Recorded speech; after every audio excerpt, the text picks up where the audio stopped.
नमस्कार विद्यार्थी मित्रांनो, इयत्ता 11वी कला व वाणिज्य शाखेत शिकणाऱ्या विद्यार्थ्यासाठी शैक्षणिक वर्ष 2020-21मध्ये ऑनलाईन अभ्यास करीत असताना इयत्ता 11वीच्या सहकार विषयाच्या पाठ्यपुस्तकातील प्रकरण क्रमांक 1 सहकार अर्थ, इतिहास, वैशिष्ट्ये आणि महत्त्व या पहिल्या प्रकरणात सहकाराचा अर्थ, सहकाराचा इतिहास, सहकाराची वैशिष्ट्ये आणि सहकाराचे महत्त्व अभ्यासत असताना आजच्या तासाला उपघटक भारतातील सहकारी चळवळीचा अभ्यास आज आपण करणार आहोत. विद्यार्थी मित्रांनो, जगामध्ये प्रथम सहकाराची मुहूर्तमेढ इंग्लंड या देशामध्ये 28 विणकर कामगारांच्या माध्यमातून 1844ला रोवली गेली. तर भारतामध्ये पहिला सहकारी संस्थेची सुरुवात त्यावेळच्या मुंबई प्रांतामध्ये बडोदा शहरात 5 फेब्रुवारी 1889मध्ये पहिली अन्योन्य सहाय्यकारी मंडळी ही सहकारी संस्था शेतकऱ्यांना कर्जपुरवठा करण्यासाठी सुरू झालेली होती, हे आपण लक्षात घ्यायचं आहे. विद्यार्थी मित्रांनो, सहकारी चळवळीचा भारतातील इतिहास लक्षात घेत असताना भारतामध्ये पहिला सहकारी चळवळीचा कायदा ब्रिटिश सरकारच्या काळात 1904 रोजी झाला. त्यानुसार भारतामध्ये सहकारी पतपुरवठा संस्था शेतकऱ्यांना कर्जपुरवठा करण्यासाठी सुरू झाल्या. विद्यार्थी मित्रांनो, भारतातील सहकारी चळवळीच्या कायद्याची पार्श्वभूमी पाहत असताना जेव्हा आपण भारतातील सहकारी चळवळीच्या कायद्याची पार्श्वभूमी पाहतो तेव्हा भारताच्या भूप्रदेशाचा वापर ब्रिटिशाने हक्काची बाजारपेठ व कच्च्या मालासाठी केलेला होता. आपल्या भारतामध्ये जो कच्चा माल शेतीमध्ये तयार होत होता तो कच्चा माल इंग्लंडमध्ये कारखान्यासाठी वापरला जात होता आणि त्या कच्च्या मालापासून तयार झालेला पक्का माल भारतामध्ये आणून विकला जात होता. यंत्रावर तयार झालेला जो माल होता तो भारतामध्ये थोडासा स्वस्त किमतीला विकला जात होता. त्याच काळात भारतामध्ये लघुउद्योग होते, कुटीर उद्योग होते. या लघुउद्योगाच्या माध्यमातून व कुटीर उद्योगाच्या माध्यमातून तयार केलेल्या वस्तू कारखान्यात तयार केलेल्या वस्तूपेक्षा थोड्याशा महाग होत्या. त्यामुळे भारतीय बाजारपेठेमध्ये ब्रिटिशांनी आणलेल्या ज्या वस्तू होत्या त्या स्वस्त किमतीला विकल्या जात होत्या. पर्यायानं औद्योगिक क्रांतीमुळे भारतातील लघु व कुटीर उद्योग बंद पडले. लघु व कुटीर उद्योगामध्ये काम करणारे कामगार, कारागीर हे त्यांच्या हाताला काम नसल्यामुळे शेती या व्यवसायाकडे वळले.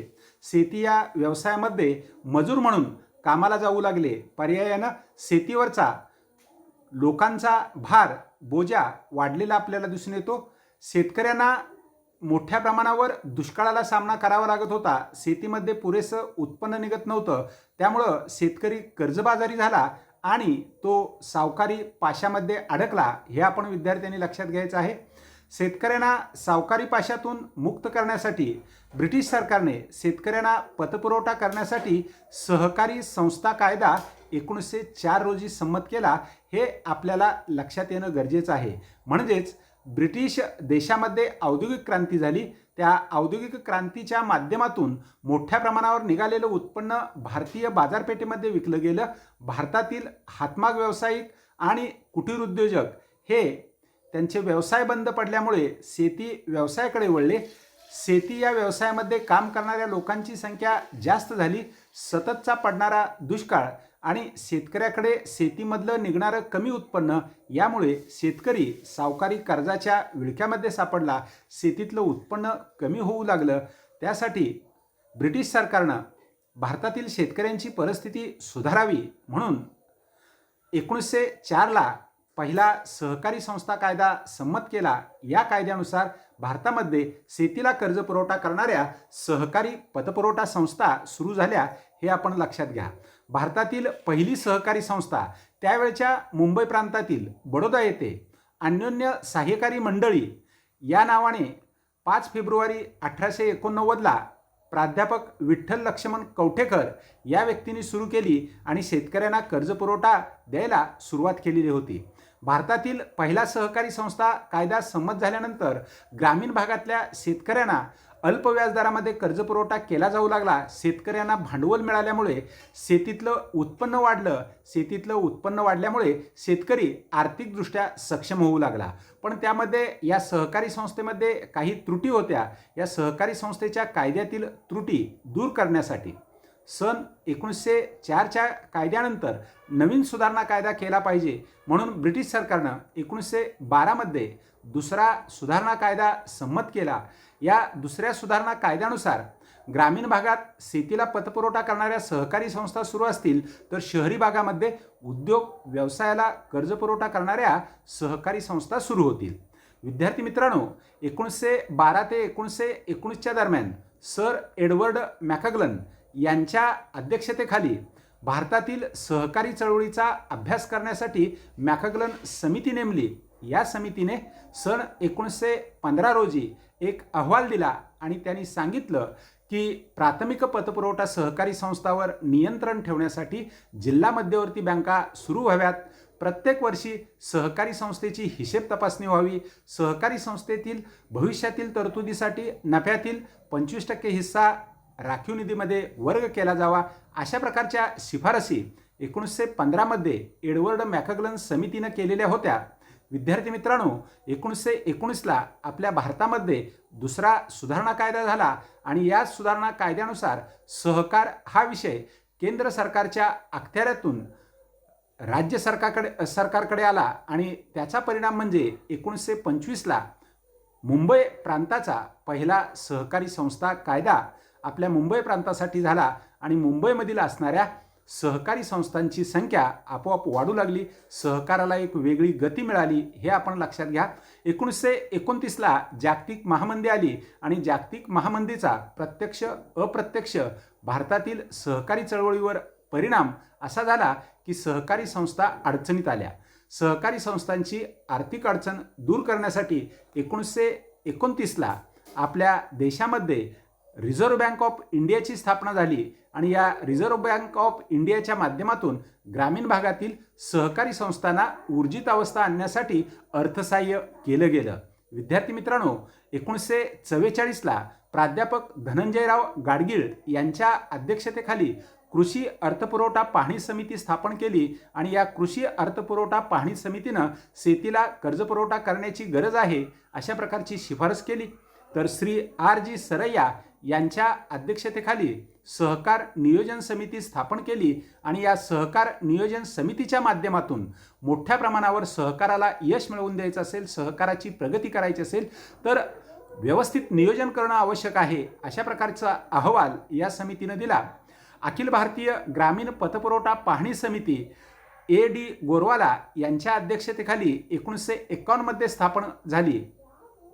A.D. गोरवाला यांनी संपूर्ण भारतातील सहकारी चळवळीचा आणि सहकारी पतपुरवठा संस्थांचा अभ्यास केला आणि 1954ला आपला अहवाल सहकारी संस्थांच्या प्रगतीसाठी सादर केला. विद्यार्थी मित्रांनो, स्वातंत्र्यपूर्व काळात आपल्या भारतामध्ये जी सहकारी चळवळ विकसित झाली ती ब्रिटिशांच्या काळात ब्रिटिशांच्या नेतृत्वाखाली आणि मार्गदर्शनाखाली सहकारी चळवळ प्रगतीच्या दृष्टिकोनातून एका विशिष्ट टप्प्याकडे जात होती. परंतु 1947ला आपल्या भारताला स्वातंत्र्य मिळाल्यानंतर 1951 पासून पंचवार्षिक नियोजनाचा अवलंब केला आणि त्या पंचवार्षिक नियोजनाच्या माध्यमातून गाव तिथे मारुतीचं मंदिर, गाव तिथे सहकारी संस्था अशा प्रकारचं घोषवाक्य पहिल्या पंचवार्षिक नियोजनामध्ये निश्चित केलं आणि प्रत्येक गावागावामध्ये सहकारी संस्था सुरू केल्या आणि त्या सहकारी संस्थांच्या माध्यमातून भारतातील आर्थिकदृष्ट्या गरीब असणाऱ्या दुर्बल शेतकरी वर्गाला, लघु उद्योजकाला सहाय्य करण्याचं धोरण या सहकारी संस्थांनी अवलंबलं गेलं. आज आपण 2020मध्ये आहोत.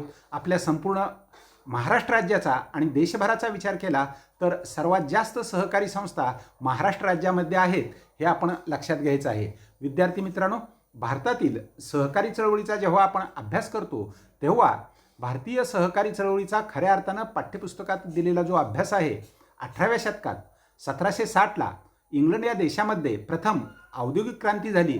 औद्योगिक क्रांती होऊन मोठ्या प्रमाणावर वस्तू व सेवांचं उत्पादन होऊ लागलं. पक्क्या मालाची हक्काची बाजारपेठ आणि कच्च्या मालासाठी भारताच्या भूप्रदेशाचा वापर त्यावेळच्या ब्रिटिश सरकारनं केला. ब्रिटिश सरकारनं भारतातला तयार होणारा कच्चा माल इंग्लंडमधील असणाऱ्या कारखान्यासाठी नेला आणि इंग्लंडमध्ये तयार झालेला पक्का माल भारतीय बाजारपेठेमध्ये विकला गेला. औद्योगिक क्रांतीचा दुष्परिणाम ब्रिटिशांच्या कूटनीतीमुळे भारतातील लघु व कुटीर उद्योग बंद पडलेले आपल्याला पाहायला मिळतात. ग्रामीण क्षेत्रातील असणारे कामगार कारागीर बेकार झाले आणि त्यांच्या हाताला काम मिळण्यासाठी हे कामगार हे कारागीर शेती क्षेत्राकडे रोजगारासाठी वळलेले आपल्याला दिसून येतात. परिणामी शेतीवर अवलंबून असणाऱ्या लोकांची संख्या वाढली. शेतीवरील अतिरिक्त भार, दुष्काळ यामुळे भारतातील शेतकऱ्यांची आर्थिक परिस्थिती दुर्बल होती. त्यात आणखी भर पडली आणि शेतकरी कर्जबाजारी झाला. सावकारी पाशामध्ये तो अडकत गेला. शेतकऱ्यांना सावकारी पाशातून मुक्त करण्यासाठी ब्रिटिश सरकारला वाटलं की शेतकऱ्याला मदतीची गरज आहे. त्यासाठी ब्रिटिश सरकारकडून आपल्या भारतामध्ये सहकारी संस्था सुरू झाल्या, हे आपण लक्षात घेणं गरजेचं आहे. विद्यार्थी मित्रांनो, मुंबई प्रांतातील बडोदा येथे भारतातील पहिली सहकारी पतपुरवठा संस्था 5 फेब्रुवारी 1889 रोजी प्राध्यापक विठ्ठलराव लक्ष्मण कवठेकर यांच्या नेतृत्वाखाली अन्योन्य सहाय्यकारी मंडळी या नावाने पहिली सहकारी पतपुरवठा संस्था स्थापन झाली. ब्रिटिश सरकारने भारतातील सहकारी चळवळीस मूर्त स्वरूप देणारा पहिला सहकारी संस्था कायदा 1904 मध्ये संमत केला. भारतीय शेतकऱ्यांच्या आर्थिक व सामाजिक जीवनास नवे वळण देणारा हा कायदा होता. या कायद्यामुळे सहकारी पतसंस्था आपल्या देशामध्ये सुरू झाल्या आणि त्यामुळे शेतीला एक ऊर्जित अवस्था प्राप्त झाली. 1904च्या कायद्यातील त्रुटी दूर करण्यासाठी 1912ला दुसरा सहकारी संस्था कायदा संमत झाला आणि या दुसऱ्या सहकारी संस्था कायद्याच्या माध्यमातून मोठ्या प्रमाणावर शेती क्षेत्राबरोबर उद्योग व्यवसायासाठी सुद्धा कर्जपुरवठा करणाऱ्या सहकारी संस्था सुरू झालेल्या दिसून येतात. विद्यार्थी मित्रांनो, सहकारी चळवळीची पुनर्रचना करण्यासाठी विविध समित्या नेमलेल्या होत्या. त्या समित्या नेमल्यानंतर त्या समित्यांच्या शिफारसीनुसार रिझर्व्ह बँकेची स्थापना 1 एप्रिल 1935 रोजी आपल्या भारतामध्ये करण्यात आली.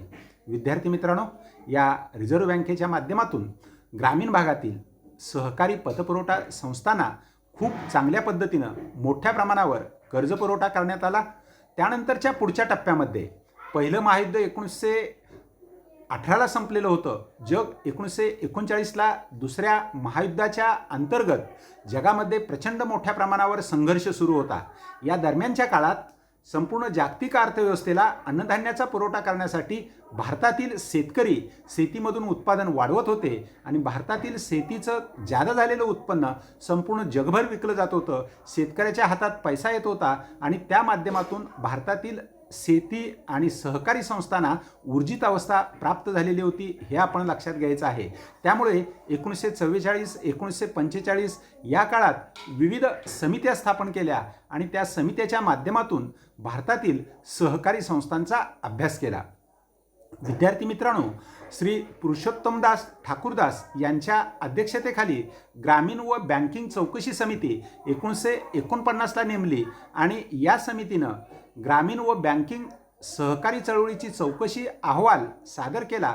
त्यानुसार 1951 मध्ये ग्रामीण कर्ज पुरवठ्याचा अभ्यास करून जास्तीत जास्त ग्रामीण भागातील शेतकऱ्यांना कर्जपुरवठा करावा यासाठी सहकारी संस्थांची निर्मिती झाली, हे आपण लक्षात घ्यायचं आहे.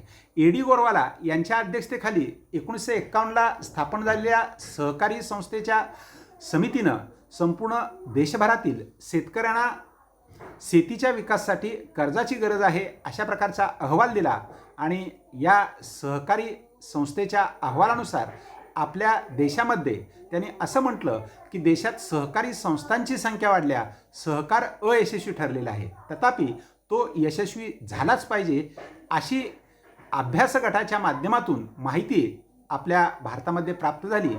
स्वातंत्र्यानंतर भारताला सहकारी चळवळीला यश मिळण्यासाठी भारत सरकारने 1951 पासून पंचवार्षिक नियोजनाचा अवलंब केला.